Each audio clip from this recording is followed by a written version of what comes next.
জানেন কি শিবরাত্রিতে কেন শিবের মাথায় জল ঢালা হয়? তো এটা অনেকেই জানে না। এটা নিয়ে কিছু কথা তোমাদের সাথে শেয়ার করব। সমুদ্র মন্থনের সময় যখন বেরিয়ে এসেছিল হলাহল বিষ, পুরো সৃষ্টি ধ্বংস হয়ে যাওয়ার মুখে, তখন দেবতারা অসুররা সবাই মিলে ছুটে গেলেন শিবের কাছে। শিব সেই বিষ ধারণ করলেন, কিন্তু গিলে ফেললেন না, গলায় ধরে রাখলেন। সেই ভয়ঙ্কর বিষের তাপে শিবের শরীর উত্তপ্ত হয়ে উঠেছিল। সেই উত্তাপ শান্ত করতে দেবতারা শুরু করলেন শিবের মাথায় জল ঢালা। আর এই জল ঢালাই আজকে শিবরাত্রির অভিষেক। শিব মানে শক্তি আর জল মানে শান্তি। অর্থাৎ শক্তিকে নিয়ন্ত্রণ করতে না পারলে সে ধ্বংস ডেকে আনে। শান্তি আর সংযমই সবচেয়ে বড় শক্তি। আর প্রাচীন মতে এই সময়ে পৃথিবী শক্তি ঊর্ধ্বমুখী হয়।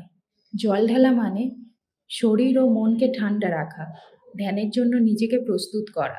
তাই শিবরাত্রিতে শিবের মাথায় জল ঢালা মানে এটা শুধু একটা রীতি নয়, এটা একটা প্রার্থনা। আমার রাগ শান্ত হোক, আমার অহংকার গলে যাক, আমার ভিতরের বিষ নষ্ট হোক। যারা এতদিন ভাবতেন শিবের মাথায় জল ঢালা মানে ভালো বর পাওয়া, এটা সম্পূর্ণ ভুল ধারণা। বা শুধু শিবরাত্রিতে শিবের মাথায় জল ঢালা নয়, নিজের ভিতরের বিষটাকেও ত্যাগ করা। হর হর মহাদেব।